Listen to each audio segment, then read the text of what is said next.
And then I did start having deep states of meditative experiences. Good, bad, negative. There's kind of three main categories of karmas we can be creating throughout every moment. Like every breath I'm taking, every word I'm speaking, the thoughts, the actions, we're always creating karmas. Even beyond or beneath the fear of death is the fear that arises from the split from the ground of being. Practicing embodying the deity is like ultimate self-esteem. Every time I say goodbye to my kids, I never let them leave with anger. I always tell them I love them. You know? We have no idea when we are going to pass, and that's not meant to be morbid at all. In fact, that teaches us to live every moment as if it were our last and to savor.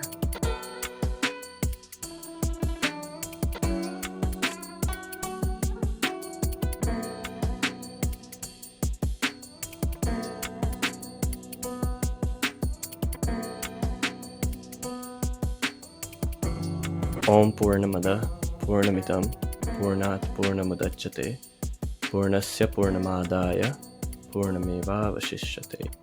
Om Shanti Shanti Shanti.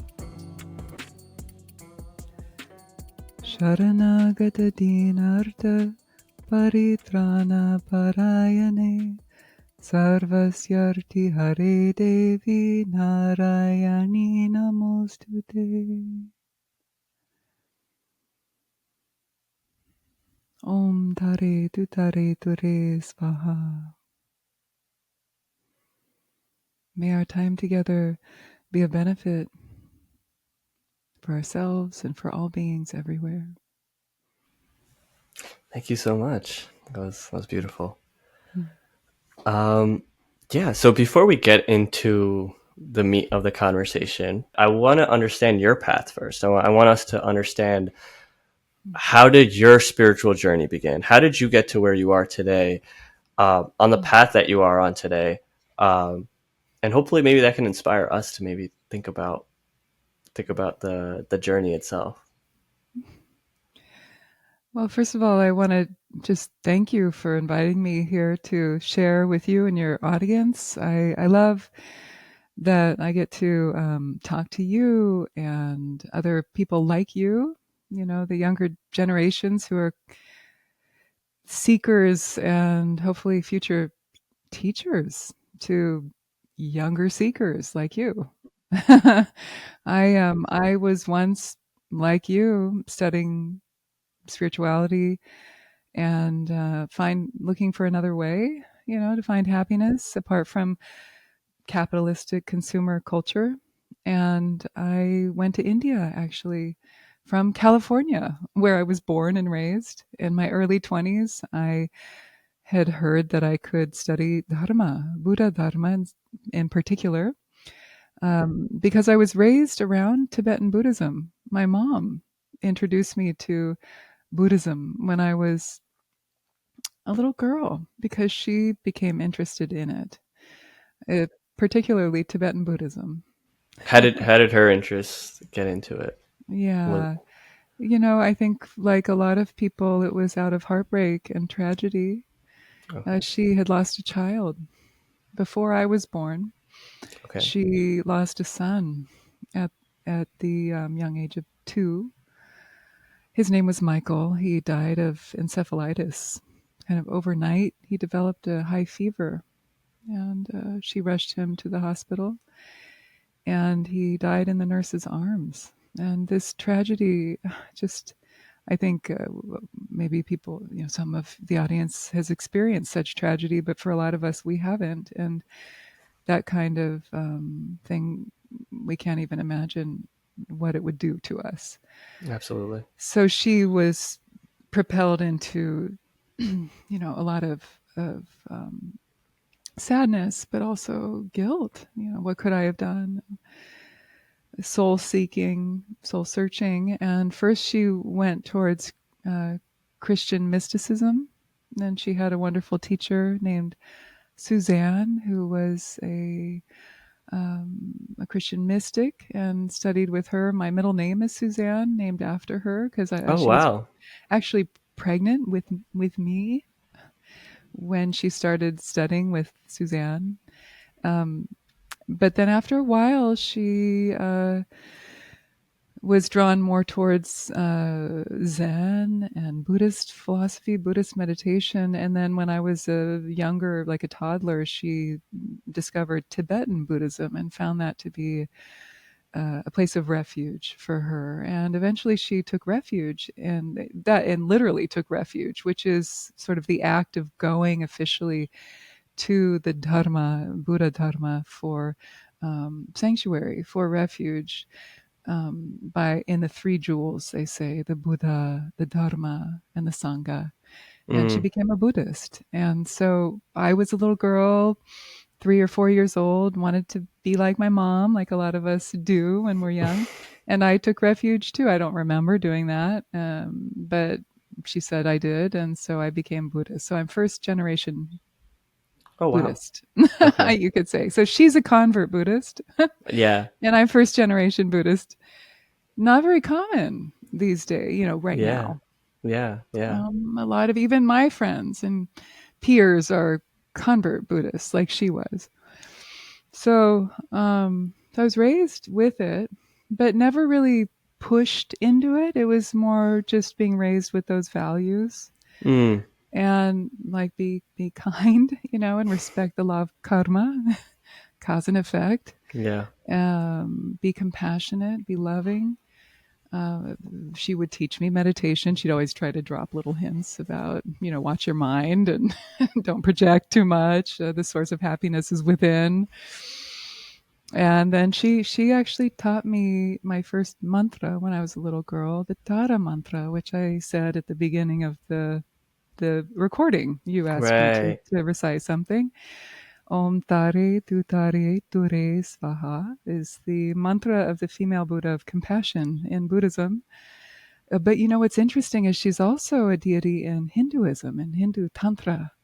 Mm. Ugra Tara, she's linked with Durga, the blue-black Tara is Oh, linked, especially in Bengal. A lot of my Hindu friends aren't aware of this, but in Bengal Tantra, she crosses over Hindu and Buddhist tantric traditions. interesting. Like Yes. Durga. Durga. Okay. Yeah, she's linked with Durga. She's Interesting. fierce like Durga, blue, Uh, black in color. In any case, I learned this mantra, and I just came out with a book on Tara and her 21 manifestations. So the seed was planted. So I feel a lot of gratitude. I feel like my mother is my first teacher. She's the one who taught wow. me to have reverence for the mother, the great mother, Mm. as Tara, as the source of love, as the source from which we come, and the home to which we will go ultimately when we return home. Right. When we let go of this meat suit, and we go back home. So in my early 20s, I became very disillusioned with samsara, hala hala, and I, after some psychedelics, also helping me drop into deeper states of consciousness with expediency, You came and back. and I was like, oh, let's go to India, like a lot of the folks did in the 60s and 70s. I That's right. followed Ram Das and Krishna Das and all the Dases and all the, then my teacher, Lama Tsoltrim. My parents were also amongst those folks. And I decided to study Dharma in more earnestness and became a translator of Tibetan language, and eventually became a scholar and returned to the university at UCSB and made this my life path. And started teaching. That's So, beautiful. Yeah. No, I mean, yeah. I want to talk about that period of, I think a lot of us we go through that in different parts, right? Like, and I'm not saying some people are just like, they're just linear and it's like, oh, it's always beautiful and you've never wavered. Or if you've wavered, it's not like it's not tides, it might just be a little wave. But regardless, we all have those moments of going astray, maybe, or, in retrospect, it's part of the path, right? In retrospect, where you're Mm-hmm. like, oh, I needed to go through that, right? Or I needed that, somehow Yeah. psychedelics brought you into that, from what I gather, right? Like it brought you back to be a little more inquisitive, maybe, or a little more, oh, wow, Yeah. there was something in here, right? Something that I was raised into has value. But I want to Mm-hmm. talk about that phase of that in between, right? Where what really got you back? And what was the reason? Was there a reason why you went astray?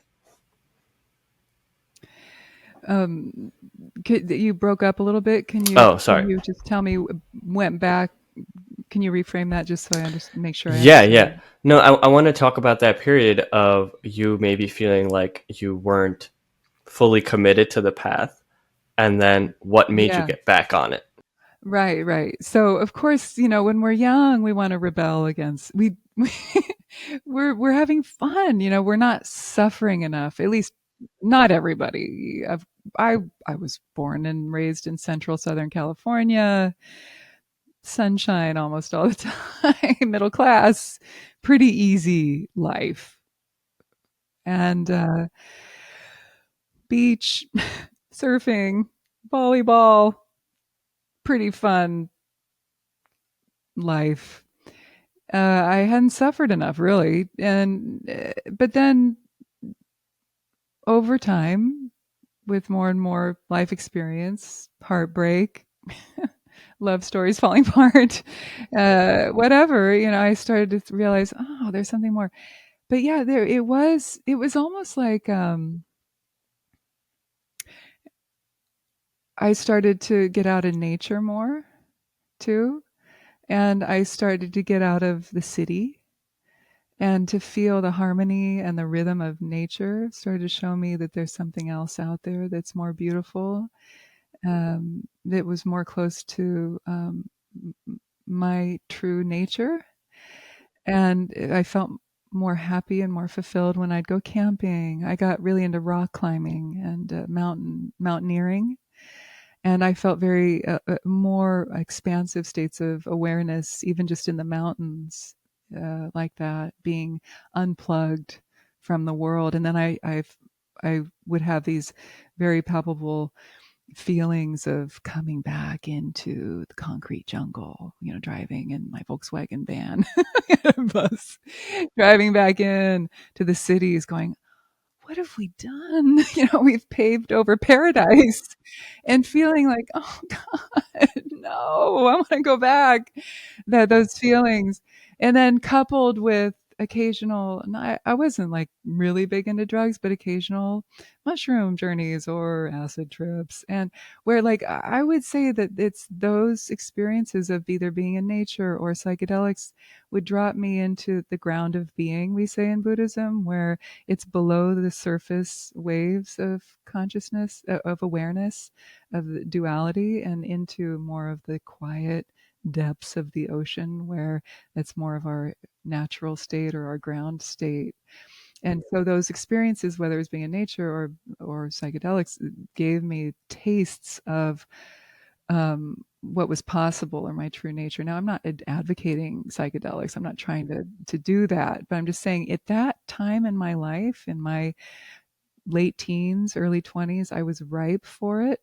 And I don't think it's, right for everybody at certain times of that age or even older years. But those moments, it was just the right moment in my life to show me a little glimpse behind the veil. And I tasted beauty, and it piqued my curiosity, and it brought me back to, it felt like it reminded me of past lives, honestly, of like, oh, like I could pick up where I left off. And I got very devoted to meditation and studying yoga. And then I did start having deep states of meditative experiences and memories, of, I don't want to say pat, I don't want to share it or divulge too much, but things started to open up in a way that were very validating to me. And I was very grateful that I had been born into a family that supported that. Yeah. Wow. Wow. Yeah. That's really interesting. I think, I mean, it's a common thing that we see, right? Like this sort of something that triggers it. And I've spoken to a previous guest on this show about their own spiritual path, and it wasn't as much of, oh, I had something in this life that I was reminded of after moving a little bit astray. It was literally for him a train, and he went to India to travel. This is, I don't know if you've heard of him, Dr. Edwin Bryant. Mm. He wrote the one of the translations of the Yoga Sutras. Yeah. Yeah, and he was telling me how literally he was on a train to India, just going backpacking in the 70s, and because someone told him he saw a movie about India, and someone was like, there was a stop. He was trying to go to like up north, like Rishikesh, like the Himalayan areas, and they stopped at Vrindavan, where it's kind of like the Krishna community is, and they're like, Yeah. "Oh, this is what you're looking for. This might be it." And he's like, "Okay, yeah." No idea what it was, and that literally just made him his life. Like that became Yeah. his mission. And he's like, the only way I can explain that to myself is something of my past, and it just needed a spark of, for Yes. my karma to do that. And I want to go off that a little bit, because you said something really interesting when you started. When I asked you this question, one of the first sentences you said was, "I hadn't suffered enough." Yeah. And I want you to explain what you mean by that, because I mean, for an Oh, outsider, I think I kind of understand that, coming from sort of a yeah. similar tradition, right? A backbone of a similar tradition, obviously. Not the exact at all, maybe, but it's still the concept of suffering, and you kind of being like, Mm. "Oh no, you need it." Oh, like Yeah. I got back because I suffered more. Yeah. So can you explain that, the comedy of Yeah. that? Yeah, I know it is sort of funny and it's tragic, isn't it? I Yeah, mean, yeah, those of us who have suffered, there's been plenty of other suffering dished out since then too. I mean, the suffering I experienced in my teens, I guess I'm laughing because it doesn't even hold a flame to the kind of mm, suffering I've had since then. Or, I mean, this isn't funny at all, but the suffering for example, that my mother experienced that even brought right, her to Dharma, and that brought me to Dharma, right? So her suffering was a great gift to me. That's how I see it. She's her suffering that brought me to the Dharma, because she studied the Dharma out of her suffering. And I actually, through some of my own therapy and releasing of certain, you could say, kleshas or sanskaras of, can you explain what of that means? Yeah, what you sanskara. My understanding is, and you could correct me if I'm wrong, Kesha, is that it's like the karmic grooves. It's the karmic patterns that we come in with, but also we create in our life, right? It's like right, karma. yeah, Is that, like, I was holding a lot of her fear. She was very protective of me. I was her third child, right? I was the child after Michael, the child that she lost. So she was not going to lose me. wow, So I had to unravel some of that fear that she was feeling when I was in her womb, you know? wow, And so uh, I had to help let go or unravel some of those karmas that she had. So the so yeah, so growing up in sunny California, we're living in Lotus Land, paradise, where we're in Buddhism. There's and I'm sure in Hinduism there's a similar kind of mythology where there's the God realm. right? And if, in a way, I feel like I grew up in the God realm in California, this beach community in California. I'm not going to say the name.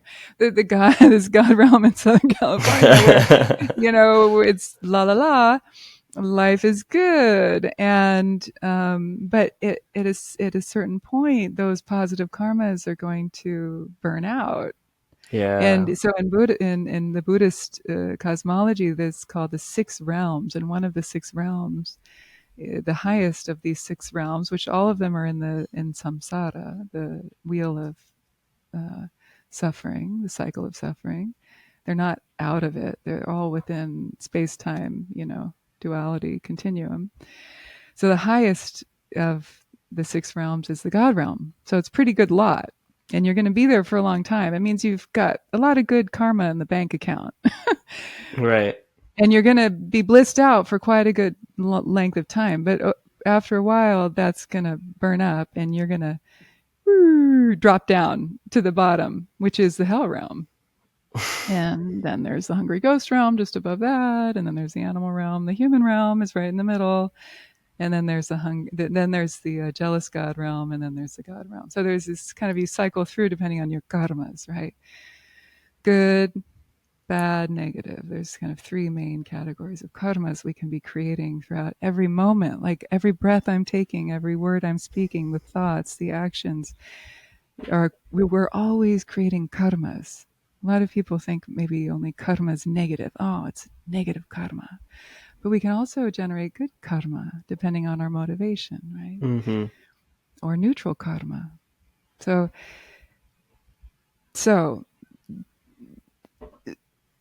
after a while, the positive karmas in my little paradise started to wither, and I had some suffering in there, and I started to look around and go, wait a minute, ouch, this sucks. The veneer of paradise started to wither and rot, and I started to feel like dissatisfied.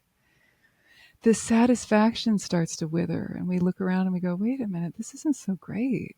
The perpetual disco party isn't so fun. We get tired after a while, right? Like, come on, this isn't always so fun.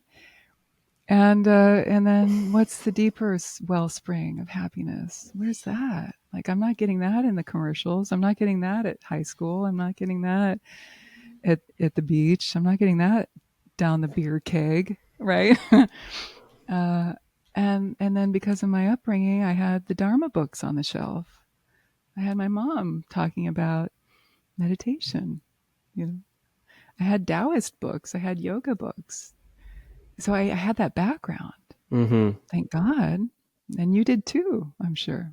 So then I started turning towards that. So see, there's a lot to unpack there, and I'm just thinking also in the perspective of some students or seekers like myself who are just like, whoa, what are these realms you're talking about? Like, Yeah. right? They're metaphoric too. They're metaphoric psychologically. Right. We could Right. talk about them psychologically in terms of emotion. Can we go into that first so we could kind of dumb that down maybe for people who may not believe in it in a literally, dumbing it down. It's actually smartening it up. Let's smarten it up a little bit. Let's make it a little more intellectual, right? Or understandable, right? Relatable. Yeah. So can we first of all, before I go into the suffering part of it, let's briefly explain that at a psychological level. Yeah. Thank you. Yeah, Chogyam Trungpa, who's a really innovative, iconoclastic Tibetan Buddhist teacher who came over to the West in the 70s, broke this down in a really great way, relatable way, the six realms. But also classically, the six realms are understood in terms of our afflictive emotions, the emotional upheavals or feelings that we have that cause us to suffer. And let's see if I can remember how they're linked off the top of my head. It's pretty classic Dharma, so I should. Okay, so the hell realm, a lot of it's intuitive. Okay, so the hell realm is associated with anger. It makes sense, right? Because when we're angry, we feel heat. And hell is associated with burning usually, right? We're burning in hell. Like when we're angry, we feel like we're being crushed or we're hot. Does that make sense? Yeah, Like if yeah. you think about the last time you were angry, it's like "Argh," that feeling. Right. So often we feel like we're being crushed, right? So anger is associated with the hell realm. Yeah. So it is like Okay. we're in hell when we're angry. It's Right. not fun. And then the hungry ghost realm. This is really one of my favorite teachings because it was just so visual and interesting to think about. The teachings of the hungry ghost realm is often used. The image is often used of these beings with distended bellies, and then the little pin-sized throats, and then huge open gaping mouths. So there are these beings in hell who are like always hungry, but never able to be satisfied because nothing can get through the Wow. throat. And then their bellies are distended, right? Big bellies. And so these hungry ghosts, they're always hungry. They're always never able to be satisfied. And what brings about that feeling is stinginess, miserliness. You Mm. could say also greedy. But um, that is such a common, if you look around our consumer culture, we're always wanting, and we're never satisfied. Right. We're like a bunch of hungry ghosts walking around. I mean, remember Wall-E? Did you guys see the movie Wall-E? I mean, is this a Yeah, yeah. millennial or Gen No, it is. Z? No, that is. That It was is. that was Yeah, yeah. that was I around. want to Okay. that was middle school? Middle school maybe? Okay, yeah, that was middle school. Good. Yeah. Okay. Yeah, and everybody, if you haven't seen Wall-E, it might still be something worth It's watching. so I mean it's still relevant. It's so relevant. It's Yeah. totally relevant. Probably That's like eternally. eternally. That's Yeah, sort of hungry ghosty type theme there. You know, for sure. everybody's super distended belly, just they can't even walk because you have to be rolled around because you're so bloated. It's that type of thing. Like our capitalistic consumer culture is very hungry ghost type of mentality, and so miserliness, you could say, this sort of mentality. And then, oh yeah, and then the animal realm, the next up.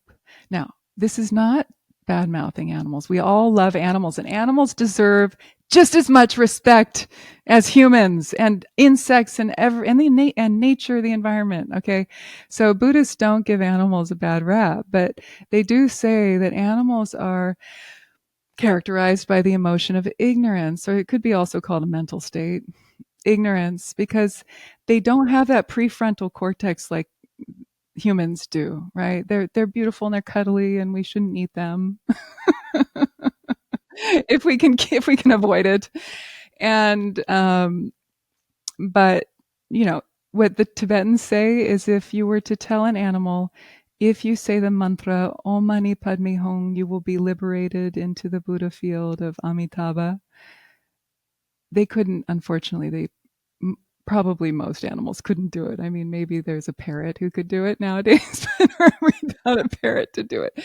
But that's what they say is, unfortunately, animals can't really do that, whereas humans can. So animal realm associated with ignorance. And ignorance plays a very big role in Buddhist psychology, because when ignorance is not just being ignorant of facts or history, ignorance is considered to be the main core afflictive emotion, or poison, they call it. The 5 poisons are the main afflictive emotions, which is ignorant of our true nature, ignorant of our true mode of existence, which is already perfect as we really are, as we truly are.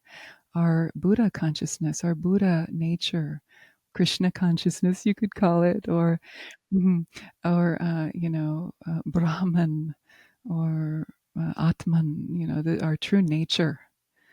So true wisdom is the opposite of ignorance. So really knowing our essential nature is what dispels ignorance. So it's a very beautiful teaching, this dispelling ignorance. Yeah. And so that is the teaching around dispelling ignorance. So the animal realm symbolizes that. Like, we don't want to behave just like wild animals. You know, we want to refine our wisdom. And then the human realm, people might guess this, might not. Of course, we have all of these feelings, but the human realm is characterized by primarily by the emotion of craving, desire, clinging, grasping. We want, we want, we want, we want, we want. I mean, you know, marketing.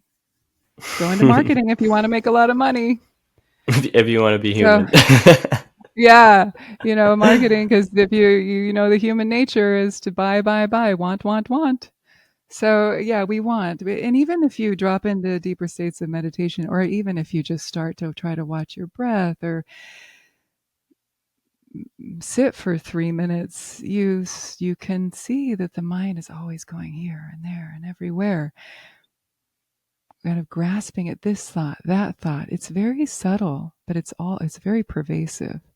Subtle forms or not so subtle forms of grasping onto perception, feeling, thoughts, emotions. It's sort of like the human nature, the human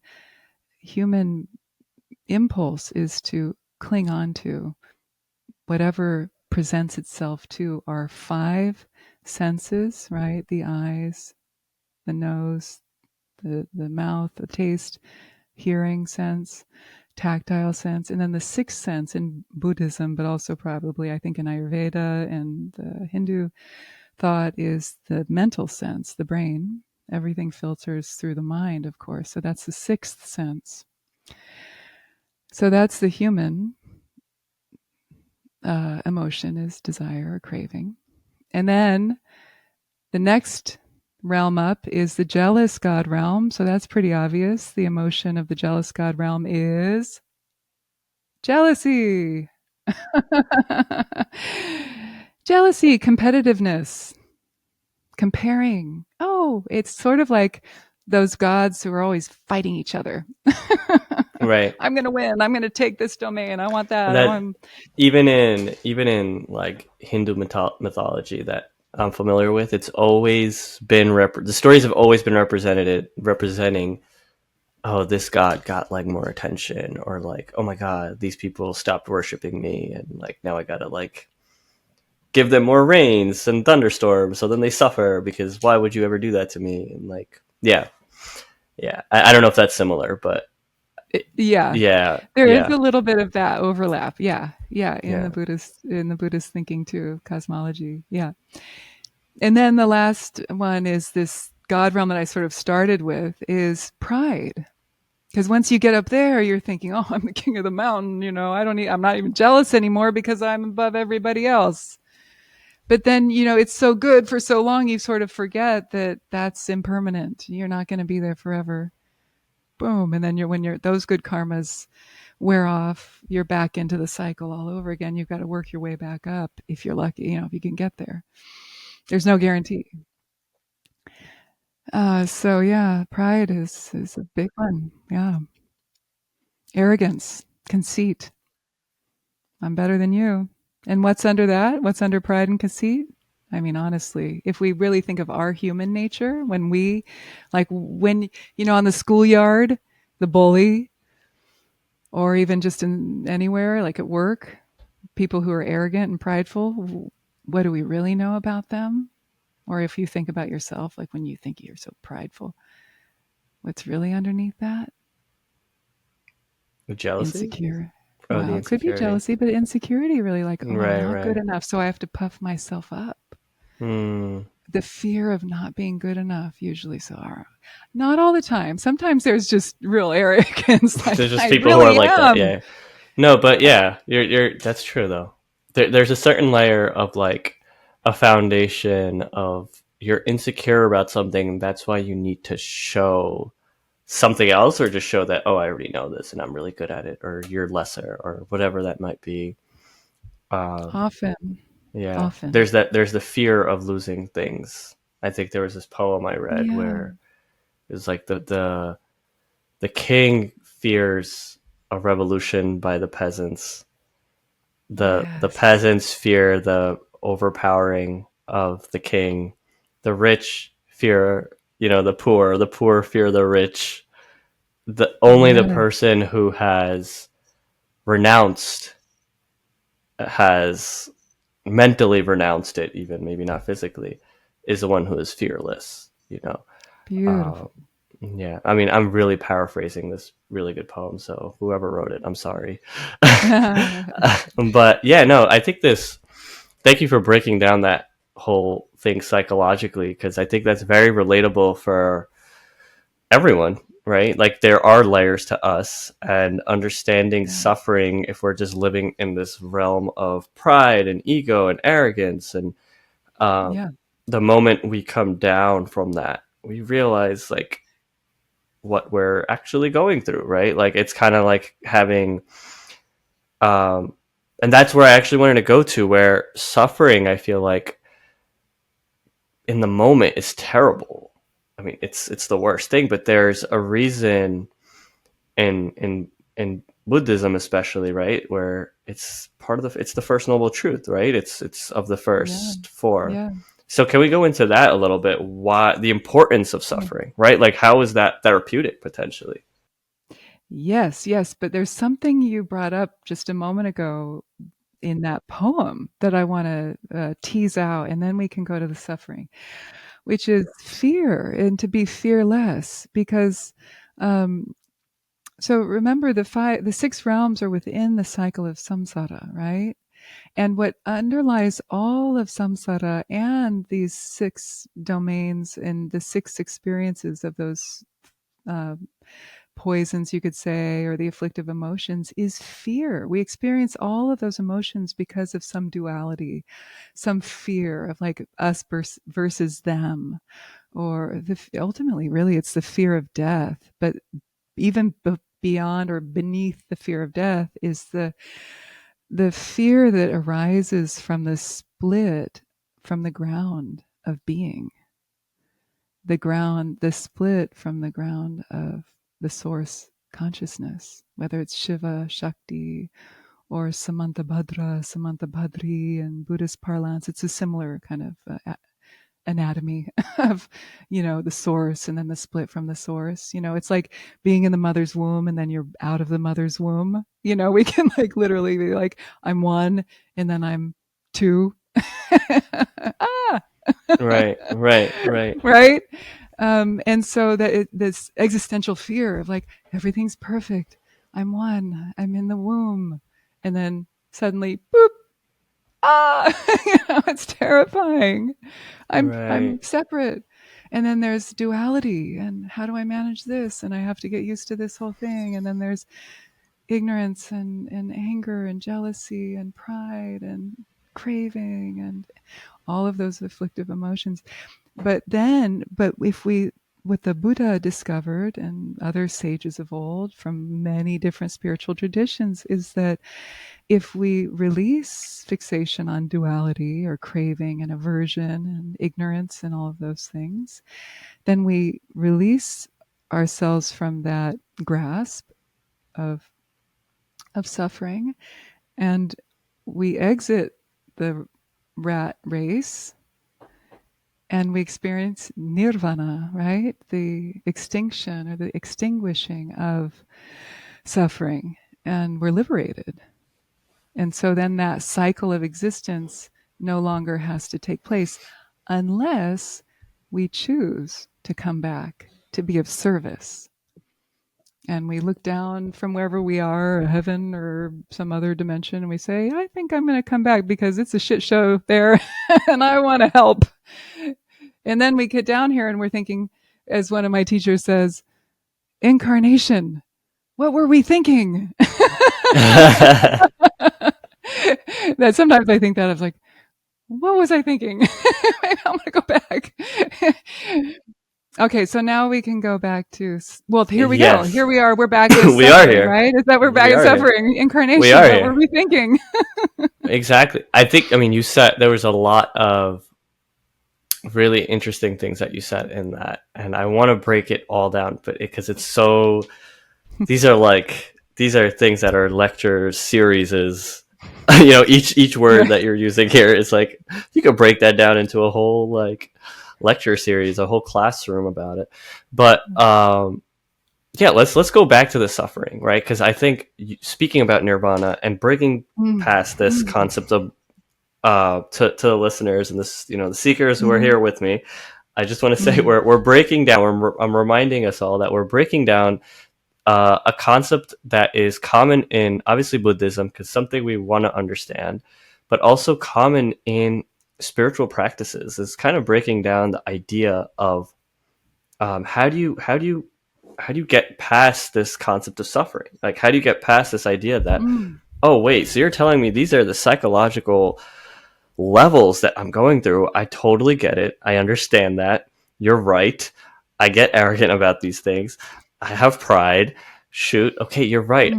I want desires. And then you're also right about the bottom realm where, like, yeah, when I get really hungry about things, I keep wanting it more, and my stomach keeps getting full, but it never stops. I'm always wanting more.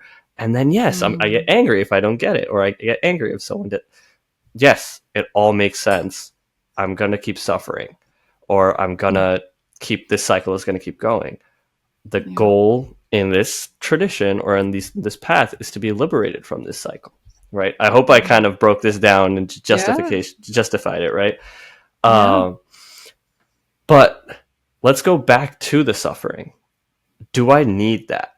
Do I have to experience that, right? And I see that very common in, many stories, whether they be fictional, whether those are like the hero journey, right? The hero journey of a lot of like the Matrix, or whatever movie you're talking about in your head, Harry Potter, whatever. But also in like in these spiritual philosophical traditions of the story of, the Buddha himself, or at least a popular story that I'm aware of coming outside as a prince for the first time or whatever, and noticing suffering, people dying, people poor, people hungry, and just being like, whoa, this is life.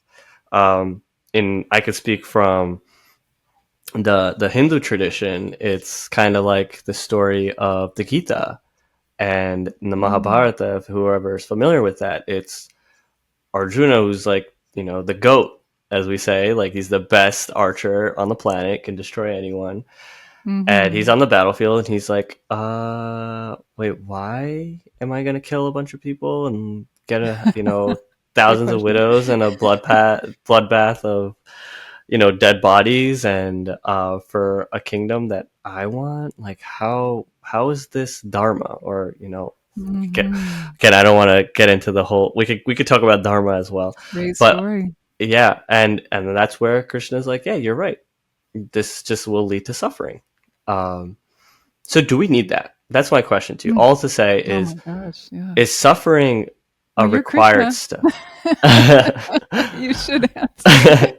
in fact, in the Gita, in the 18 chapter, the Gita has 18 chapters. The first chapter, each one is a yoga, right? It's like each chapter is called like Sankhya Yoga, which is a metaphysical yoga, Jnana Yoga, yoga of knowledge, Karma Yoga, knowledge of action. The first yoga before you get to moksha, the last one, which is liberation, is Vishada, the Vishad Yoga, which means Arjun Vishada Yoga, which means Arjun's suffering, the yoga of Arjun's suffering, which was very interesting to me, where I was like, oh, so you're telling me suffering is a yoga? Yes. Okay, so like, I know I said a lot of things, but like, tell me if it's necessary. Tell us if it's necessary. No, you gotta keep going. Well, no, you cliffhanger. You gotta tell us what you told him. I'm trying to understand it from your perspective. So I would love to. I love to get that. I love to get that because I'm still I'm still studying here. So, Is it necessary? Oh my God. Well, everybody has their own unique karma, right? So I wouldn't want to fall in the trap of saying one thing or the other. I think that I think a lot of us know that for Arjun, it was true. He did need to suffer and he needed to cause suffering, right? And he needed to shoot the arrows or the arrow and let go of his attachment to the outcome of the destination of the arrow, which is such a beautiful teaching. I've never forgotten that. Many of us learn that, and it's such an important piece of that story. And I needed to suffer. In fact, it was a health scare in my early 20s that brought me to finally make the decision to say, that's it. I'm putting down this other pursuit that I was doing that was more superficial. I mean, I was studying to become an actress in LA. Oh, really? Okay. Yeah, I skipped over that. And and I thought, I'm so not cut out for this. I loved the art of acting and drama, and I was in plays, and it helped me break out of my shyness. I was a very shy kid. I'm an introvert. A lot of us Buddhists are. We like to be alone and quiet. And so it helped me overcome my very uncomfortable shy tendency. And yet when I was, realizing this, going out on auditions and trying to become famous, I'm just so like that, was not what I was cut out to do. You got to really want that, you've got to work hard for that, and you have to have a tenacious personality to be able to really make that happen. Yeah. And I'm not that kind of fighter. I didn't want that. And then in the meantime, I'm studying with this Tibetan Lama, Kusum Lingpa, who's this wild, crazy wisdom, treasure revealer, Dzogchen, tantric teacher from Tibet. And he's teaching beautiful Dharma. And I'm having some like revelations. I'm having my openings. And kriyas are happening, openings. And I'm meeting people who are getting ready to go off to India and study Dharma in Dharamsala, where the Dalai Lama has his government in exile and libraries where we can study and translate. And I'm going, whoa, that's where I want to go. And while all of this is happening, I have a health scare. Like, I think I have some tests coming back. I had some blood work coming back that was showing that I might have cancer. And back then there was this period of waiting time where I had to wait a couple weeks. Now the tests are better. They were like, oh, you have to wait 2 weeks to get this blood work back, and you could be either benign or you could have cancer. And I'm like 22, and I'm thinking, shit. And wow. I'm looking at drama and Dharma. Wow. Dharma. Drama, Dharma, drama, Dharma. I'm thinking, if I had cancer, how would I want to live my life? Wow.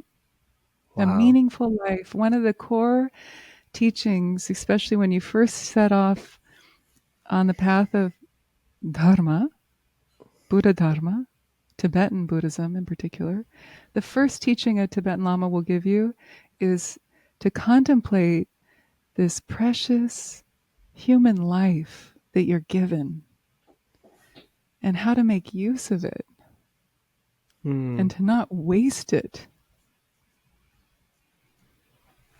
with your faculties. You have eyes that can see, you have eyes that can read the sacred texts, you have ears that can hear the teachings, you have a mind that can comprehend them. Not everybody is born with these things. You have arms that can embrace your loved ones. You have legs and feet. You have freedom. Not everybody has political and personal freedom to study Dharma. Yeah. to devote your life to your spiritual path, whatever it is. Yeah. And I'm getting these kinds of teachings poured into my heart and soul. And I'm studying acting and going on McDonald's commercials. and then I'm getting cancer potential diagnosis. And I'm looking at my life going, what the fuck am I doing? Living in Hollywood. Wow. What would you do, Keshav? Right? Like, I can't imagine. I really, it's hard to imagine. I could I tell you don't, what I would like to believe I would do, but right. Yeah. I I would mean, I'm like kind to of like, believe, yeah. honestly, I would like to believe I would do what exactly you did. Right. Yeah, But who knows yeah, what we would do? Who knows what we would do? But like a lot of your listeners might be in their early 20s or deciding what to do with their life. You guys might be at a crossroads. yeah. You might listeners might be to any of you out there who might be looking at choices right now. You might be trying to figure out like, should I go left or right? You might be at a fork in your life, fork in the road. Like what's the most meaningful decision you could make? We have no idea how much longer we're going to live, right? Like just because you're in your 20s doesn't mean you're going to live to the ripe old age of 100. We could walk out our front door and get hit by a car. We could have a brain aneurysm in our next breath. We have no freaking idea.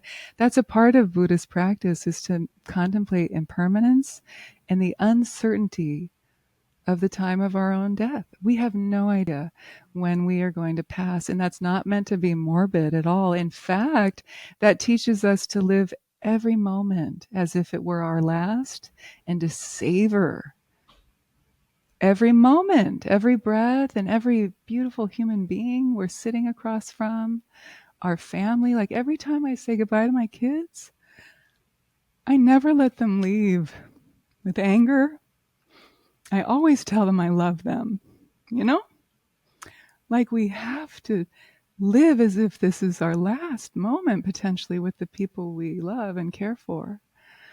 Like this is how we have to, this is how we practice Dharma. This is Dharma. It's not some sitting on some mountaintop, getting high and hoping everybody else is going to be okay. You know what I mean? Like, good luck, everybody. Fuck off because I'm out of here. So, like, sometimes we have to turn our backs from the world and say, fuck off, I'm out of here, because we have to preserve ourselves and we have to heal, and that's what I had to do when I thought I might die. I had to turn towards Dharamsala, go to the Dalai Lama, take some teachings, get some empowerments, study, heal, and learn some skills and some tools and go to that mountaintop. Yeah, we have to do that sometimes. But I was also living in community. I was teaching English at a nunnery. I was teaching English to Tibetan refugees. I wasn't alone. Mm. And it was the most meaningful time of my whole life. It was formative beyond. And guess how much it cost for me to live in India in 1996 and 97 for a year on my own, no program, doing it solo, studying at the Tibetan Works and Archives, donation-based classes in Tibetan language and Buddhist philosophy, renting a little room in a village just outside of Dharamsala. Guess, you're not going to guess. I I'm mean, not you gonna. might be able to guess. I could guess it for now, but like the current, but I want to. You're going to I be don't. nowhere. I don't think so. $1,700 for a Wow. year. Wow. $1,700. $1,700 for 1 year. Wow. I'm not making this up.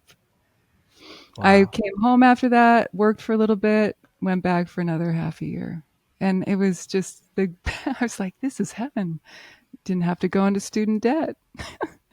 That's Then I crazy. came back and went to UCSB for 4 years and studied with one of the preeminent Tibetan Buddhist scholars and translators, B. Alan Wallace. That was another great chapter in my life. He really taught me how to translate, how to be a scholar. and how to be a practitioner scholar. Fine, fine teacher. Ever grateful to him. Yeah. Wow. Okay. I'm just gathering all of that right now mentally. Soaking it in.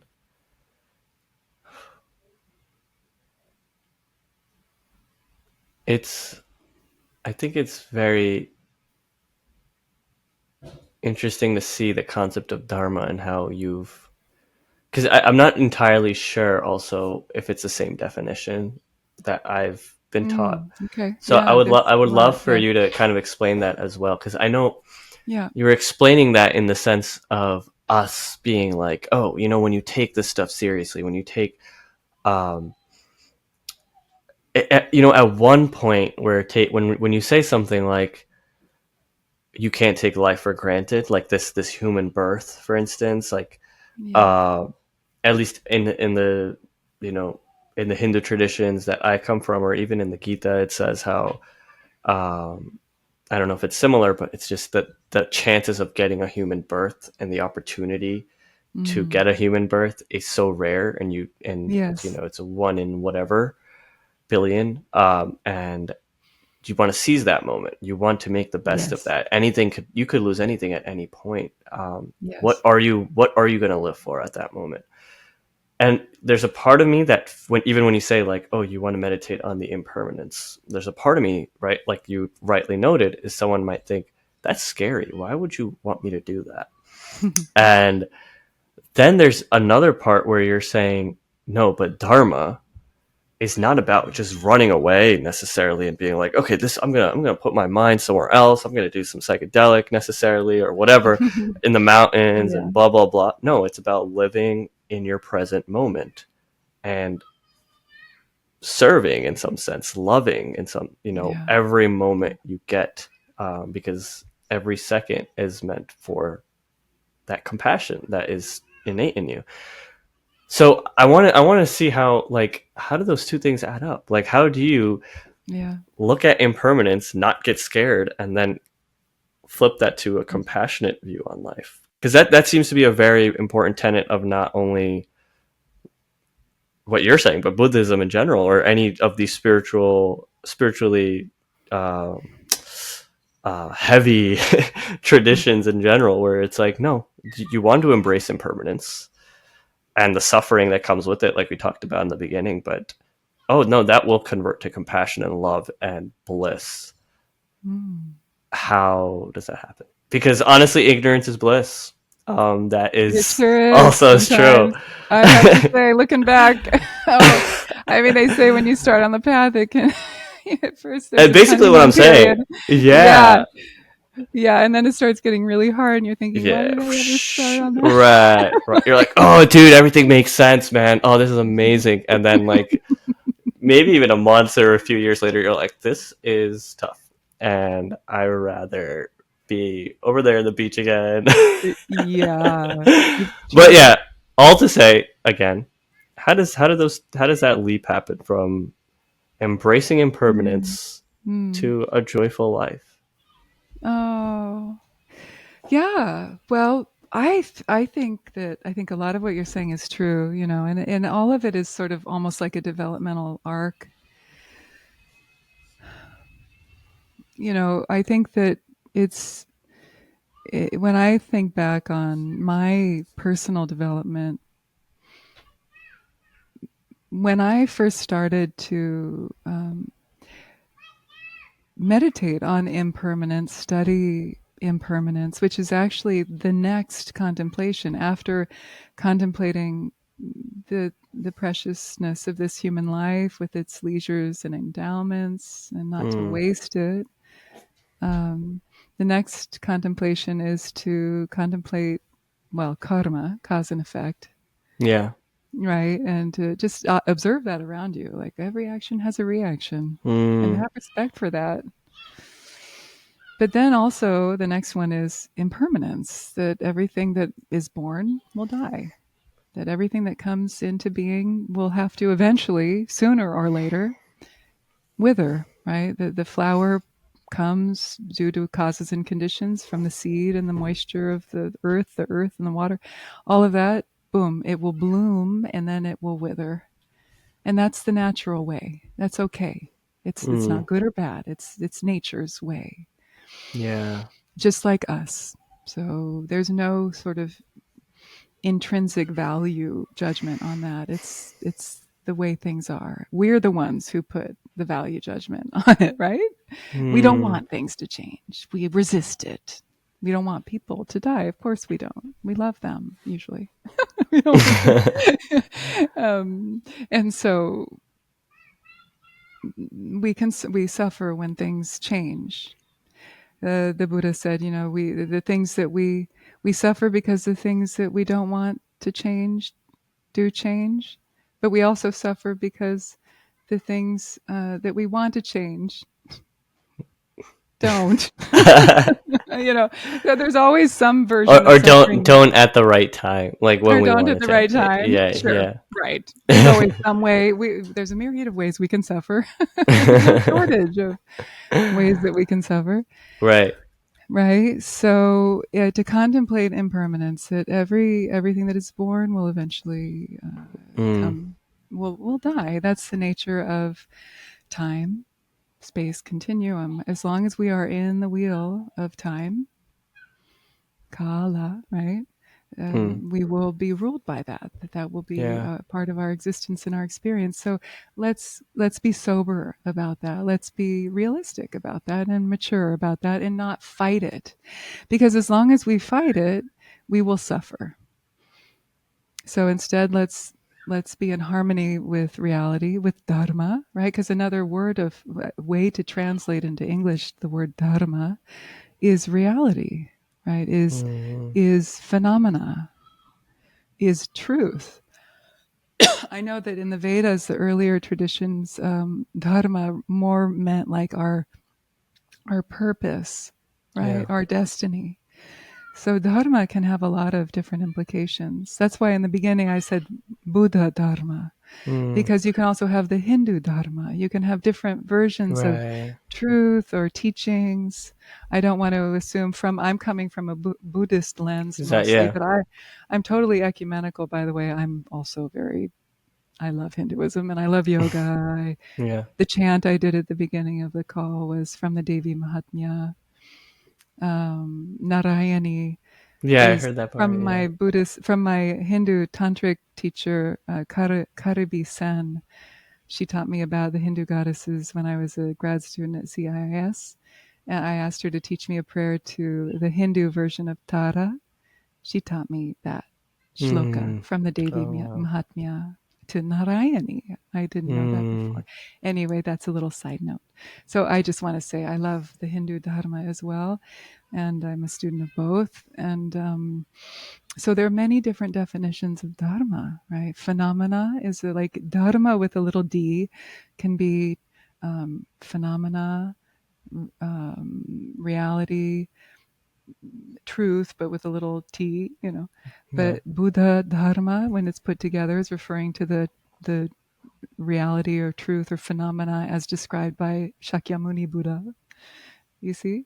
And so being aligned, you could also say from the Taoist perspective, being aligned with the Tao, being in the flow with the Tao, which is Right. another way of saying like with the way, the natural way, with the flow, with the way things are, rather than fighting the flow. And so that's impermanence, recognizing impermanence, contemplating impermanence is a way of maturing on the path, being a mature practitioner. And that doesn't mean we don't value life. It doesn't mean we don't value the beloved in front of us. It doesn't mean we don't value people all around us in the beauty of the flower that just popped open in front of us, right? We savor that, but we also don't grasp at it and then get pissed off when it dies. Actually, to the contrary, right? We can actually relish in the beauty of the death of like, whoa, I actually got to witness my grandmother take her last breath. And instead of being like, ah, that's so unfair, because I had been practicing Dharma for a while, I was able to be like, wow, how beautiful. I got to witness that. And because I was able to be in the moment with her last breath at the age of 84, I felt this expansiveness of like her consciousness fill the room. Like, it was incredible. And my father and his brother, bless their souls, they're beautiful, loving sons. They didn't have that perspective. They were more in the grief. They're bawling, they're crying. They weren't, and they're not Buddhist.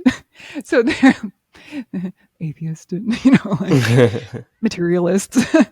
My dad's not Buddhist. He's a cool dude. He's a philosopher and he studied Zen. I'm not, putting him down or anything, but he didn't have the perspective I did. I'm more of like the meditator going, wow, this is an interesting study on impermanence and death. And he's more the son who's losing his mother, for crying out loud. I mean, I'm probably going to be bawling when I lose my mother. But I noted the difference of them being like experiencing her death one way, and I'm over there experiencing it another way. Like, I experienced her energy leave her body, and it was beautiful. And that gave me a curiosity about death. I'm not going to lie and say I'm not afraid to die, but that gave me a curiosity of like, wow, when I die, I will be less afraid because I got to witness the beauty of her impermanence, of her letting go of this meat suit. Yeah. Wow, we got really deep. No, but that's so interesting. It's so beautiful. I mean, one quick, I guess, thing that's really been on my mind, and you kind of mentioned that, is accepting the impermanence is like accepting the nature of things, the reality that of life in itself, right? Of karma, of the way the world is. It's something, and I don't know how this is taken, but I keep comparing back to the traditions that I come from, but so because there are very similar, viewpoints on life and the world. Conclusions might be different, but certain aspects are certainly similar. So one of the things that I'm reminded of is this story of one of the princes in the Mahabharata, Yudhishthir, who's the eldest brother. He's called Dharmaraj, meaning the he's the embodiment of Dharma. The Dharma king, right? Yeah, and he has to take this like pop quiz from one of the gods to save one of his brothers who just drank no pressure a poisonous water in a river, and he's like, yeah, here's who wants to be a millionaire. You get all these questions right, and you get your brothers back. And one of the questions was, what is the biggest, I'm paraphrasing, but it was, what is the biggest phenomenon of the world, of life? And he says, man knows that he will die, but lives like he will live forever. That there, the concept of just, I'm nothing's coming with me, but oh no, when you're living in the moment, you're like, all of this is coming with me.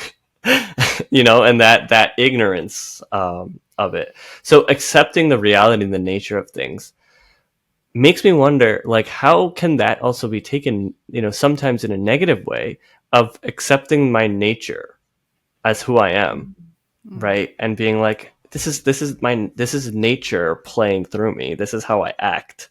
This is how I am. This is how nature has made me. But that isn't always great. That leads to a lot of bad things in the world as well, where I could just be like, oh yeah, it's my natural inclination to steal things from people.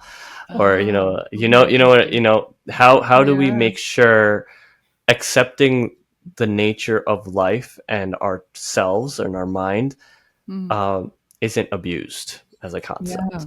Yeah. Good. Yeah. So important. Yeah. I mean, that's why we have ethics. I think ethics are really important to be taught because it's not second nature for a lot of people, and that's okay. Mm-hmm. Um, so one of the great tantric Buddhist masters, the kind of Buddhism that went up to Tibet was the latter development phase of Buddhism called the Vajrayana, the adamantine vehicle, but which contains within it the early and middle phases as well. So Mm-hmm. the like the Theravada or the early sutric tradition of the Yeah. Buddha's words, as well as the Mahayana, the great vehicle around the turn of the millennium, like the Heart Sutra, the Prajnaparamita Sutras, all of those beautiful teachings, and then later the tantric era that kind of like not infiltrated. That's not a good word, but like influenced the Vedas, but also influenced the sutric tradition of Buddhism. Uh, Turned into tantric Buddhism, and that's my area of specialty actually. Yeah. And that's the Buddhism that went up to Tibet around the 7th and 8th centuries CE and was planted in Tibet and took root in Tibet. So Tibetans will say mainly they're Mahayana Buddhists, just like in China and Japan and Korea and so on, but particularly also Vajrayana. Um, and so ethics are really important, especially when you get into Tantra, because Tantra is really powerful. You're working with mantra, mantra recitation, the yogas of Mm-hmm. visualization, and deity practices where you imagine yourself as a deity. You're generating a lot of Shakti, a lot of power. You're working with a guru, where you really honor the guru as the Buddha, as a Buddha, not the Buddha Shakyamuni, but as an enlightened being. So these teachers need to have their compassion lined up really well, or else there can be abuse of power. And so bodhicitta, compassion, needs to be really good, and ethics need to be really, really, really well instilled in the practitioner, but as well as in the tradition and in the teacher, just as in the earlier traditions, as well as in every spiritual tradition. We see that in Catholicism and Hinduism, Judaism, Islam, all of the traditions, even beyond religion, I know. everywhere, Sad. Yeah. everywhere. Yeah. Yeah. But there's one of the tantric Buddhist teachers named Padmasambhava who brought really instilled and rooted Vajrayana to tantric Buddhism in Tibet in the 8th century, had this famous saying that said, while my view, meaning my teachings, my perspective, my vision, while my view is as vast as the sky, my conduct, meaning my ethics, is as fine as roasted barley flour. That's the kind of tsampa, the kind of flour that Tibetans eat. It's like they roast barley flour and then they grind it up and they make dough out of it and they eat it. It's their main meal. It's their main dish. Mm-hmm. In the Mm-hmm. high altitude of Tibet, it has a lot of iron and minerals. It's how they get a lot of their nutrients in a Mm. very rugged place to live without a lot of vegetables. It's not like India. Most of Tibet's not like the United States or India and so on. Yeah. And so he said it's like that, Tibetans, like you have to be very, very careful and detailed and um, ethical in your conduct. And so being loving, don't steal, don't kill, don't lie, no sexual misconduct. These types of basic virtues need to be adhered to and studied, even for the lay practitioners. We need to really adhere to the virtues and abstain from non virtues. So those are taught in Buddhism, and it's very important to learn them when we set off on the path. And then if you're a monastic, then there's hundreds of vows that you have to take on top of that. And so those are taught, and I think that that's very important. And then also just teaching on, like I said, karma, if you lie and hurt and steal and kill, understand that you are attracting that type of negativity back towards you, whether you experience the fruition of those karmas next week, in the next moment, or in the next life. Just know you will experience the fruition of those karmas. So think about it before you do it. And Because instead that is the nature that we're speaking of, is the that nature of is the karma nature. itself. That is the Yeah. nature of karma itself. Every Yeah. action has a reaction. Yeah. I know you mentioned it a few times, and I know we'll wrap up as well soon, I promise. But I wanted to touch on this because you spoke about your background and your sort of expertise as a teacher, as what I understood, and correct me if I'm wrong, and I may be mispronouncing it. Lopön? How do you say it? Lopön. It's a Tibetan Lopön. word. Lopön. Tibetan. Uh-huh. Lopön. Mm-hmm. Lopön. So, which is equivalent to sort of like an acharya of, Uh-huh. Yeah, right? it's Like a a Tibetan word. teacher. It's a Tibetan Yeah. word for acharya. Acharya, or a teacher, or learned Yeah. scholar who teaches, right? So, Yeah. and you said that's your sort of expertise, or inclination, or your practice is focused, your own spiritual sadhana, as we say, your spiritual practice is on tantric Buddhism, That's right. on a goddess, Tara, right? Can you explain tantric Buddhism? Because that is very interesting to me, and I do not know what that means. A layman. 101.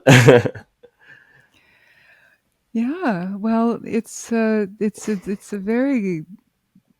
beautiful tradition that arose within India, within Mother India, around that we could maybe be safe to say 5th, 6th, 7th century CE, and it influenced the Mahayana and earlier streams of Buddhism that existed in India at the time.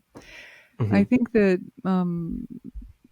Tantra was its own movement, in fact, that sort of rose up from the soil of India and influenced the earlier Vedic tradition and later became Hinduism. Of course, it became also, for example, Shaiva and Shakta Tantra as well. But it also influenced Buddhism. And not a lot of people know that. And so that's why it's so exciting and fun for me to share that. And it's with this shift or evolution that we see an elevation in the kind of treatment of women in Buddhism, also an integration of practices such as mantra recitation, more visualization and deity practice, where the practitioner would not just honor a deity through mantra and visualization and prayers and ritual, but also embodiment, where we would become, and we become the deity and recite the mantra, imagining that we are the deity, and sending light and blessings out to all beings as the deity. So it entails what's called like pure vision or divine pride, even. Like it transforms that kind of more egoic pride we were talking about earlier Yeah. into what's called the pride of the deity, where we take the seat of the deity and we imagine, what would it feel like to be Buddha Tara or Avalokiteshvara, the Buddha of compassion, or any of the other deities like Vajra Yogini, any of these deities, sadhanas, practices that we would find in Tantric Buddhism. And then based on the enlightened activities, the powers of those deities, whether they're fierce or peaceful, we would then imagine enacting compassionate, powerful, enlightened activities for the benefit of the world. So benefiting and alleviating suffering for all beings in that way. It's very powerful and beautiful, and that's what my book is about. Yeah. That's what a lot of my teaching is about. So that's an aspect of tantric Buddhism. But you also have yoga. So you have what's called tsalung, which is a Tibetan style of yoga, but that goes back all the way back to India. And its roots are like, you could say, like Kundalini yoga, even. Like the practices are very much geared towards getting the imbalanced prana to enter into the central channel, the avaduti or the shushumna channel, and come into union into the central channel, so we experience the non-dual bliss of samadhi. It's all the same thing. You know, I've studied hatha yoga. I taught hatha yoga for many years. And I've studied the Tibetan style of yogas also that came through Vajrayana or Tantric Buddhism. And while the postures are slightly different and some of the techniques are slightly different, the anatomy of the channels and the winds and the chakras, they're all very similar, if not identical. Wow. And it's all comes from Tantra. And also from like the Himalaya regions. Yeah. And Tumo, the inner heat practices, it's Kundalini. It's about raising the inner heat, raising the inner fire through the central channel. So these are all kind of quintessentially tantric practices that arose what my colleague and friend, tantric scholar Harish Wallace or Christopher Wallace. Maybe you've had him on your podcast. If you haven't, you I've should. not. Okay. Oh, Christopher Wallace, wonderful. He wrote a book called Tantra Illuminated. He Okay. translated the Recognition Sutras. A very, very important scholar in non-dual Shaiva Tantra. So we've co-taught together. We've talked a lot about this. The non-dual Shaiva Tantra is very similar to Buddhist Tantra, but particularly Dzogchen teachings, the Great Perfection, which is like the pinnacle or the crown jewel of Tibetan Buddhist practices. It's called the Great Perfection, or Mahasandhi in Sanskrit. So there's a lot of similarities, and there's a lot of room for further research. There's actually a course that I've just launched. It's an online course that starts in October called Foundations of Non-Dual Buddhist Tantra. And it's open to anyone Wow. curious about this topic. Yeah. It's Yeah. very And interesting. yeah. Yeah. Yeah. Yeah. Speaking of tantra, like how can you just maybe give us a quick idea what that means, like what that tradition Tantra. entail? Yeah. Yeah, yeah. So it can like literally mean like continuum, or like a woof and web, this sort of interrelated continuum of reality or perception.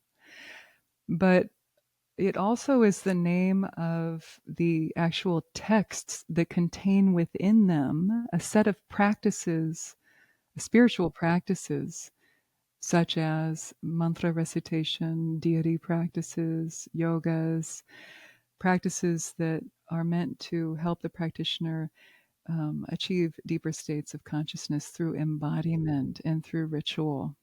And really, Tantra also, the main thrust or gestalt of Tantra is to turn towards that which we would normally turn away from. Um, Rather than being an ascetic set of practices, most of Tantra actually veers more towards what's called the transgressive practices, rather than being fixated on purity. We might integrate, this is kind of more kind of in certain spheres. Tibetan Buddhism, not so much, because they sort of cleaned it up a little bit, because monastics can also practice it and do.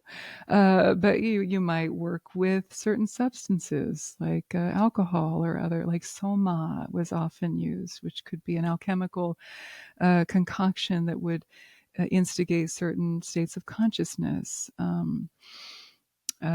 Even sexual practices might be employed for advanced practitioners who had moved through stages of development and reached a certain higher degree of acuity, to integrate heightened states of ecstasy into the higher kind of experiences of bringing the energy into the central channel.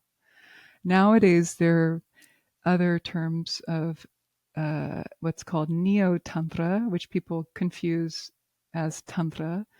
It's more of a modern kind of adoption of the word, to use more of a kind of a respectful term. But it's kind of a modern neo-tantric tradition that spun off of this very classical, beautiful tradition from India that has deep, deep roots. And so Buddhist Tantra and Nandul Shaiva Tantra, Hindu Tantra come from a very deep, beautiful, and extensive tradition that only sexual practices were a tiny percentage of those traditions and practices. Can you speak a little bit about the worship of the goddess, right? And like, how Yeah. does that relate? I mean, first of all, who she is, and then what does that practice mean? Like, maybe if someone is interested in something like this, because, Yeah. like you said, it does really mix worlds or like blend worlds of different traditions into this one thing. So, how does that play with Buddhism? But also, how does that practice work of embodying her? You know, for an outsider, that sounds like weird. Yeah. You know how that could, I'm sure Yeah. if Yeah. unexplained, it sounds odd and just what does that even mean? Like I could Yeah. embody a That superhero, makes like I sense. can pretend I'm a like, what do you mean by that, right? Like, Right. how is that a serious spiritual practice for me to get closer to myself and Mm. develop as a human? Yeah. Mm. Yeah. So yeah, who is, you know, what is that Devi? What is that goddess? And how does that practice work? Yeah. Yeah. So what's interesting is that from the tantric Buddhist perspective, the ground of being, the ultimate nature of our own mind, is the Great Mother, is the womb of totality, also called the genetrix of the awakened state. It actually comes from this idea comes from earlier teachings on the Prajna Paramita Sutras, or Prajna, the Wisdom Sutras. Prajna Paramita Sutras means the perfection of wisdom sutras of the Mm-hmm. Mahayana, the great perfect, the great vehicle, middle development of Buddhism. And it, the Pragya Paramita, wisdom, has this idea, it has this meaning of like returning to our primordial wisdom, the wisdom beyond duality, the wisdom beyond sort of intellectual knowledge, but that inner wisdom. And that Mm-hmm. inner wisdom is actually similar to Sophia in the Greek and early Christian traditions, of this intuitive knowing, um, beyond what we might gather from the outside in, but what we know from the inside out. And later in the tantric era, after the third, fourth, fifth century CE, as sort of maybe the Dravidian tradition started to kind of influence more of Buddhism, and then you have the Shakta traditions and the Shaiva traditions also starting to influence more of Buddhist thought. You have the goddess worshipping traditions influencing. There was a lot of cross pollination, right? I Yeah. think in the West, I'm not saying Keshav, you and your communities, but Westerners who are convert Buddhists and just dabblers in Eastern traditions, we have this impression, because of the way Eastern thought has come to us from the outside, that it developed in boxes in little tidy Yeah. ways. Yeah. It's not true. It's not true. There was a lot of sharing, a lot of debate. Maybe one family member is Buddhist, the other is Hindu, and there's a lot of Yeah. thinking. Or maybe Mixture. Yeah. there's Sufis over here, but then the cousins are Hindus, right? I mean, it's not Yeah. it's not so delineated, and often there was a lot of wonderful sharing of ideas, and it wasn't so sectarian in a Yeah. negative sense. Yeah. And the same can be said is true in terms of Tantra. That's why my research has been very exciting for me to learn of, like, Buddhist, Hindu Tantra, not always so different. Sometimes the Mm. same deity just has different names, and the same deity is worshipped in the same temple, but just with different names. Like Vajra Wow. Yogini is called Chinnamasta. And in Nepal, in Kathmandu, there's this, I can't remember the name of the temple, but she has the same temple. But the Buddhists call her Vajrayogini, the Hindus call her Chinnamasta. Very interesting. Wow. So we need to talk about this. In fact, the Newari Buddhists, the Nepalis, they really are the ones to look towards, just to see how we can celebrate the Hindu, Buddhist, tantric traditions, really Mm. dancing side by side, and not even dancing side by side, but intermarrying, because it really is cool. In any case, so um, what was your question exactly, How does the Let me come practice? back. How do you Yeah, the practice this? goddess, right? Yeah. So you have Buddhism, which was so monastic and sort of kind of like the Vedic tradition. It had become very priestly and institutionalized. And then Tantra comes along, and it's kind of like religion for the people. And you can Mm. start to have rituals in your own homes. And you don't have to go to the priest so much, or you don't have to go to the monastery like in Buddhism. You don't have to go to the temples to have certain rituals done, but you can start doing them locally, or it becomes more accessible Yeah. through Tantra. And this is happening in Buddhism as well. And then you have this sharing of ideas, and this influence of an elevation of women through Tantra Mm-hmm. and the goddess worshiping traditions. And this is influencing Buddhism. And so this philosophical concept of pragya paramita, the perfection of wisdom, as the womb of reality, as the mother of all Buddhas that was existing around in the Mahayana Sutras, it moves from being a philosophical idea to a goddess. Mm. And at the end of the Heart Sutra, it's the first time we see a mantra in Buddhism. It's the end of the Heart Sutra. Tadyata gate gate paragate parasamgate bodhisvaha. That's the first mantra. That's the first Buddhist mantra. And it's Mm. to the goddess. Isn't that cool? Wow. It's to wisdom as a goddess, the mother of the Buddhas. Wisdom as why is it? It's wisdom is what we have to birth through to become Buddha. It's not actually a literal womb. It's the experience of our true nature. We have to have that experience to become a Buddha. So It's that's what not. it means to embody it. That's Is what it to. means. That's what it Mm. means. It's not like we literally have to gestate in some female goddess womb and then birth out to be a Buddha. Yeah. It's like you have to rest in the wisdom of your own nature in order to wake up as a Buddha. Mm. That's what that means. And then then paintings, tankas in Tibetan, that language, that's a Tibetan painting of a deity, tanka. Tankas are painted to her as Pragya Paramita, as a goddess. Statues are starting to be made of her. And then other goddesses, the red Dakini or Yogini, Vajra Yogini, Tara, green Tara, blue-black Tara, like Ugra Tara. Remember I said Durga? Yeah. Yeah. Other white Taras, red Taras, other Taras start to appear. Goddesses start to come out on the scene. No holding back when the gates are open. And then other deities also start to be painted, not just women, but not just female, but male deities.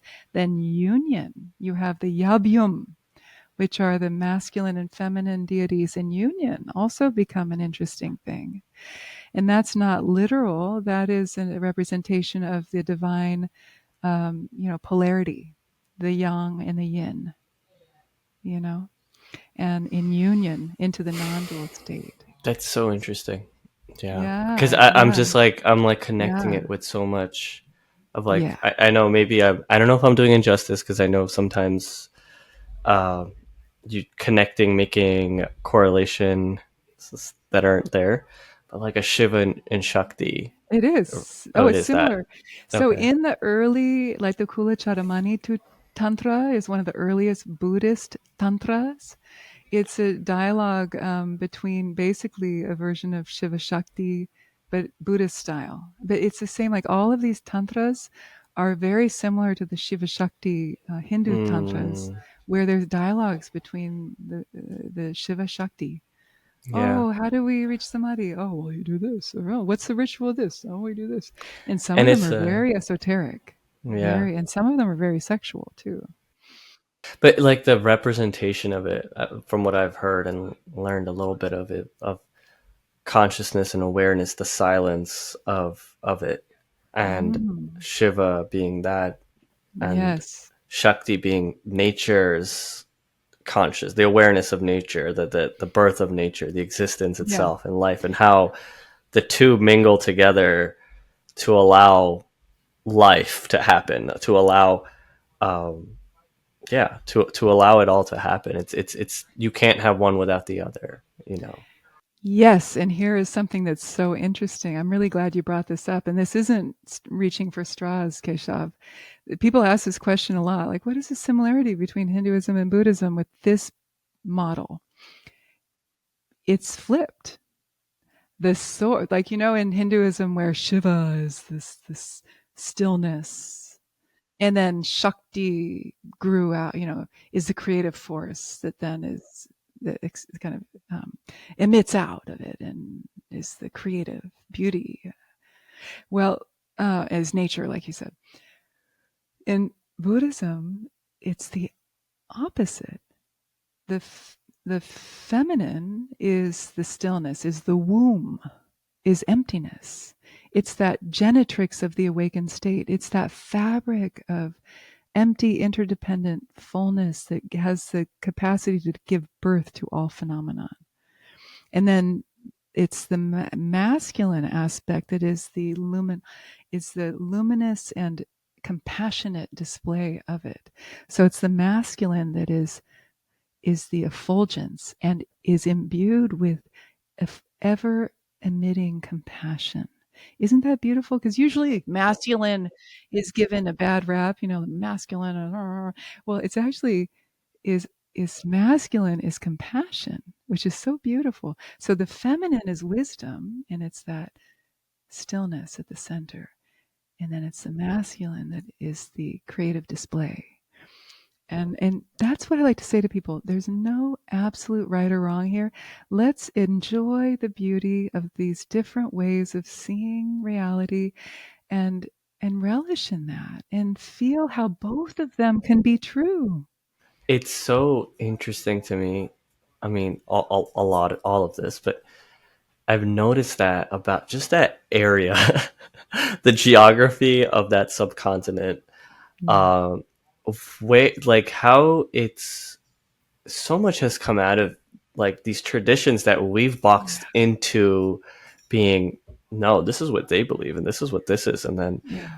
but it was a conversation and a beautiful symphony and orchestra of Mm. like no, this is cool, okay, yeah, let's have a conversation about it. Let's debate about that, okay, yeah, but like, and then there's that, there's two people having a debate, and then there's that third guy watching, and he's like, wait, but like, what if we like combine these two and like we did this, and then they, that's how I imagine it, like, in a Sure. world of where people are just mixing, or not mixing, but rather just natural evolution of ideas, and you allowing them to just happen, where Yeah. and you could stick to one, you could be like, no, at the end of the day I am going to be a Vaishnava, or I'm going to be a Shaivite, or I'm Yeah. going to be a Mahayana Buddhist till Yeah. the day I die. But there's another person who's like, no, it's okay, I will take this. And it's very interesting how you have atheists and you have theists and you have polytheists and you have Buddhists, Jains, and just all of that mixing. Bhaktas, I don't know if the Bhakti movement of I love it. All of it. the Kabirs of the world, and it's the Sufis, and Yeah. it's just whoa, because if we let human beings just evolve spiritually or just go on their own paths and recognize all paths will lead to a truth, infinite Yes. truth. This is what you get. This you get this beauty here. Yeah. Yeah, I think I want to just talk about the idea of mantras, where you talked about the mantra of the Devi, and Yeah. Yeah. how does that play a role? Like, how do you Yeah. take that mantra? Yeah, and how does Yeah. that help in your practice? That'll help me actually answer your other question. I realized I didn't answer about like why would I want to be Wonder Woman? Yeah. Because we actually do the mantra as a part of that deity like practice. Um, and you don't have to do that. Actually, you can just recite the mantra throughout your day, or just not visualizing anything too. But maybe I'll tie that in also. Um, the mantra is really powerful. It's also called the name of tantric Buddhism, like Tantrayana, the path of the vehicle of Tantra is what Tantrayana means. Yana means vehicle, that which takes you from one place to the other, kind of like that which takes me from my suffering existence to a liberative existence, right? From samsara to nirvana, from a bound being to a unbound existence. And tantra could be substituted with mantra, this practice of reciting this these beautiful sounds that were given to us by the God realm, really, sacred sounds that could be translated as incantation if you were to translate the word mantra, but could also be translated loosely as that which protects the mind. Mantra, manas man could be connected to the word manas, which is mind. Tra could be connected to the root of also the root of the name Tara. The word Tara, like the goddess Tara, is protectress. Her name literally means protectress, she who saves, she who protects. Also, the savioress is more common. But Tra could mean to protect, depending on how you spell that. So it's an interesting, it can be helpful sometimes to break down the words. And so mantra can and protect our mind from our mind. It can protect us from ourselves, right? So I find that if I am looping around with worry or anxiety or negative talk, self-talk, the reruns, if I have the self-awareness to say, well, why don't I just recite a mantra instead? It can help replace those negative self-thoughts with something more beneficial, something that helps to shift the internal atmosphere or the wavelength. And mantra also helps to align us with the energetic wavelength or pattern of that particular deity. So if I recite the Tara mantra, Om Tare, Tu Tare, Ture Svaha, then I'm aligning myself with her. I'm opening to her and asking her, O Tara, please come swiftly, O Tara. So be it. That's, if we were to translate the mantra, that's what it would say. And I'm opening my heart to her. And she is the savioress. She is vowed to save beings from the ocean of samsara. That's what her mission statement would read. That's her origin story. Her name also means star, so she's said to be infinite, like the number, like the number of stars in the sky. So, yeah, mantra also is used in deity yoga, and deity yoga is about embodiment. So if I were to want to do Tara practice, I could first pray to her and invite her to appear in this space in front of me, like in the sky.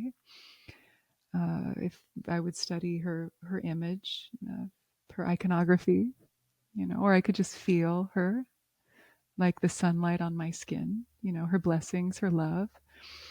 And then ask for her blessings. Maybe what we say in Buddhism, like go for refuge in her by simply just asking for her blessings.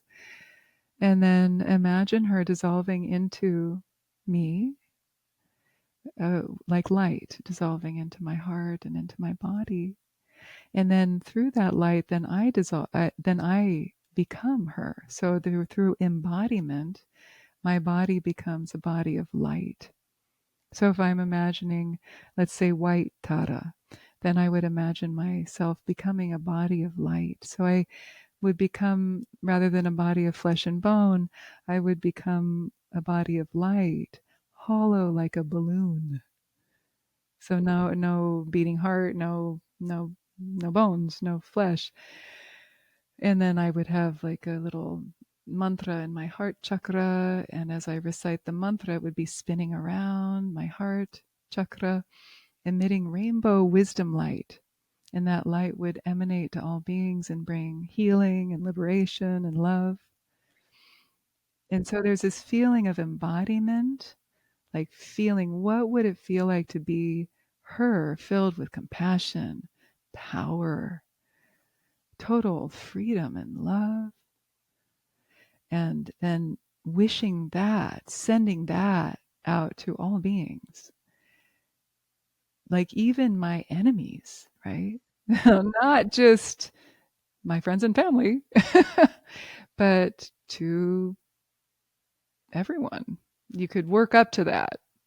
And it's you're in the safety of your own home. So you could stretch into it. But that's that kind of the path of the spiritual warrior, right? How would that feel? Sending out the healing through prayer, through mantra.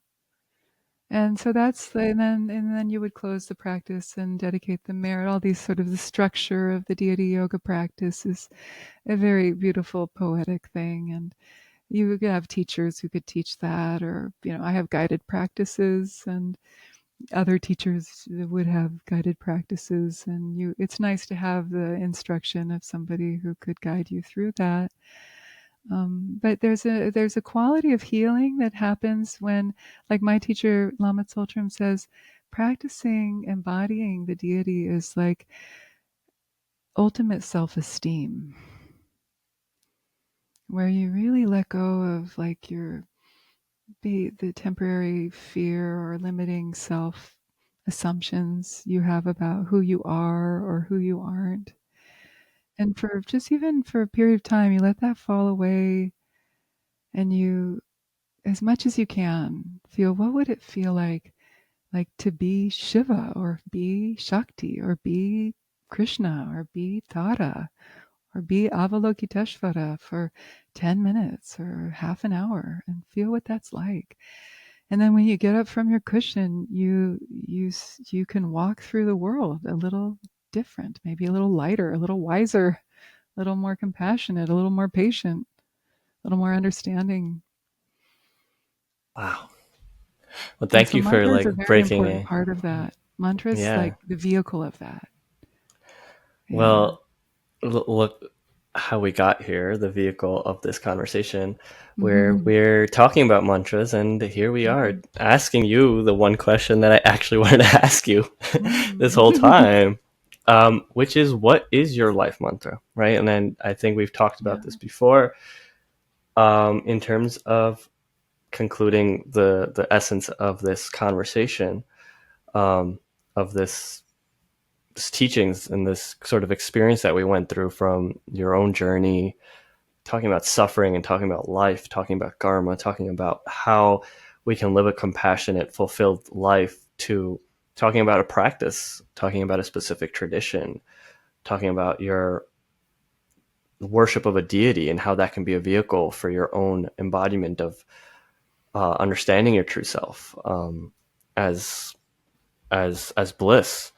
Um, to now getting to the vehicle of a mantra and how important that is for us to keep ourselves grounded, regardless of what path we go on. So what is that philosophy of now for you? That life philosophy, that life mantra that keeps you grounded in the present and not worried about the past or worried about the future, Mm, mm. that we can all learn from? Oh gosh. Yeah, it's such a beautiful question. I love the premise of this podcast and this question. One mantra that I learned from Thich Nhat Hanh that I keep coming to again and again. It's in my native language, and I have it on the wall right when I enter my home, and it helps me. It helps me a lot, and I say it to myself no matter where I am, not just when I come home every day. Is I have arrived. I am home. I have arrived. I am home. Wow. I have arrived. I am home.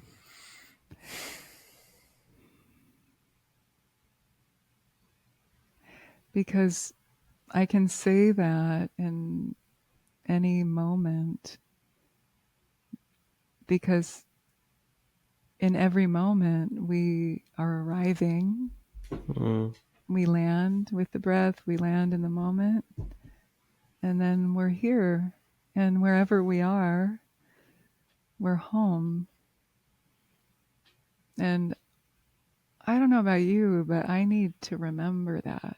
I need to remember that no matter where I am, I can be home, and I This is am home. home. That this Mm. is home. Yeah. And then through meditation and Dharma, all the stuff that we've talked about in the last hour and a half or so is all helping us come home. And what is home? And understand what home is. And we all are going to feel that in our own way, right? Home feels one way to you, it feels one way to me. And yes, we sort of share this universal home, this true ground, Brahma, Buddha, nature, primordial consciousness, God, Yahweh, however we want to name it, like fingers pointing at the moon, different fingers, same moon.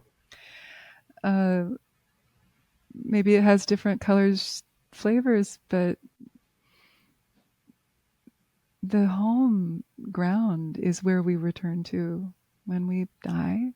So if we can arrive, I am home, I have arrived, I am home throughout the day, and then feel comfortable with that and feel delicious in that and feel warm and fuzzy in that and teach that to our children, to embrace our spouse at the end of the day and say, hey babe, I've got your back,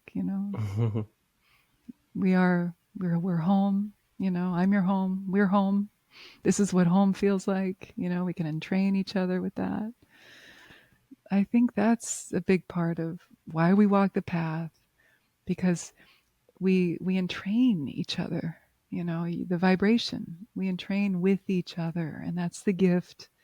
That is the love. That is the bodhicitta, this loving fabric of compassionate, empathic fabric joy that we're here to give to each other. So I have arrived, I'm home, and I studied with Thich Nhat Hanh. I'm ever so grateful Oh, to wow. have encountered him, and I'm sorry he's not still with us. He was a true bodhisattva. And it was such a gift to have a walking Buddha in our midst for the length of time that we did have him. And the I have arrived, I am home is a calligraphy in his hand that I have, Oh, wow. that I got at his center, Plum Village. We took our eldest child, Tara, whose name is Tara, to his family retreat for 2 summers when Tara, our non-binary child, when they were, I don't know, like 6 and 7 years old. And he really taught me how to mother, how to be a mindful mother, how to be in family, how to Wow. be in parenthood as a Dharma practitioner. No other teacher gave me that. And I'm really grateful for that. I have Wow. arrived. I am home. Wow. Yeah. That's So I would beautiful. say that's my life mantra in this moment. Wow. Yeah. Thank you. Thank you so much for this conversation, for this experience that we had, almost touching 2 hours. And I feel like being soaked into these ideas, into what we went back into, and essentially at the end of the day, just focusing on that mantra that you spoke about. When sometimes when you're in an uncomfortable situation in life, even if that is in a house or if that is outside of your home, I think constantly, even I can speak for myself personally, anytime I'm in a place that isn't the norm,